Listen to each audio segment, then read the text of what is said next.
আসসালামু আলাইকুম ওয়া রাহমাতুল্লাহ। প্রিয় শ্রোতা মণ্ডলী, আশা করি ভালো আছেন। আমি আল্লাহ পাকের মেহেরবানিতে ভালো আছি। বাংলাদেশ এবং প্রবাসী সকল ভাই বোনদেরকে জানাই আন্তরিক মোবারকবাদ। যৌবনের শুরুতে যে সমস্ত ভাইরা হস্তমৈথুন করেছেন, বিবাহ করেছেন, স্ত্রীকে সুখী করতে পারছেন না, 20-30 সেকেন্ডের মধ্যেই বীর্যস্খলন হয়ে যাচ্ছে, নানাবিধ ওষুধ সেবন করে সুস্থ হন নাই, প্রতারিত হয়েছেন, আজকে এমন একটি রেমেডি দিব, বিশ্বমানের রেমেডি।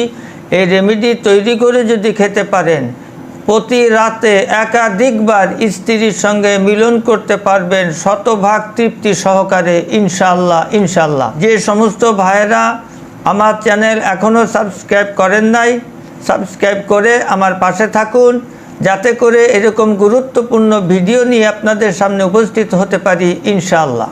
তা চলুন রেমেডির কথা বলছি। আমাদের লাগবে 3 কেজি গাভীর দুধ, 100 গ্রাম এলাচ গুঁড়া, 100 গ্রাম দারুচিনি গুঁড়া, 100 গ্রাম লবঙ্গ গুঁড়া, 100 গ্রাম কিশমিশ, 100 গ্রাম মধু এবং 100 গ্রাম খেজুর। প্রস্তুত প্রণালী কিভাবে খাবেন সে কথা বলার আগে ছোট্ট একটি কথা না বললেই নয়।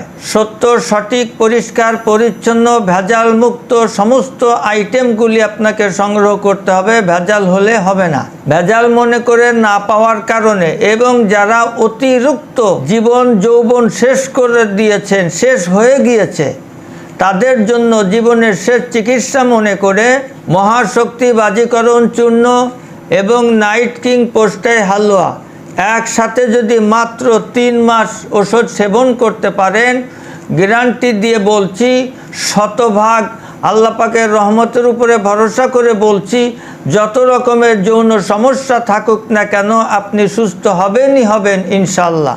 তা চলুন আজকে রেমেডি কিভাবে তৈরি করবেন।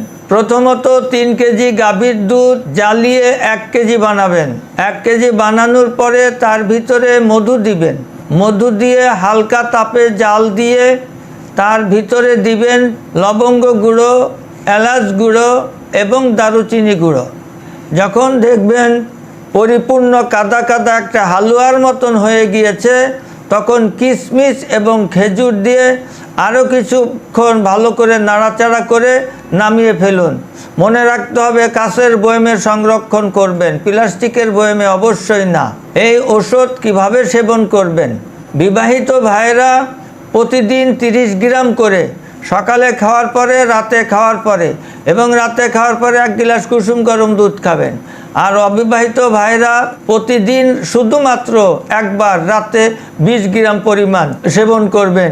এরকম যদি কিছুদিন সেবন করতে পারেন, ইনশাআল্লাহ ইনশাআল্লাহ আপনি পরিপূর্ণ সুস্থতা অবলম্বন করতে পারবেন। সুতরাং সমস্ত বদ অভ্যাস ছেড়ে দিন, আল্লাহ হুকুম নবীজির তরিকায় আমরা জীবন গঠন করি। সেই তৌফিক আল্লাহ আমাদেরকে দান করুন এবং সকল প্রকার সুস্থতা আমাদেরকে দান করুন, আমিন। আজকে এখানেই শেষ করছি। আসসালামু আলাইকুম ওয়া রাহমাতুল্লাহ।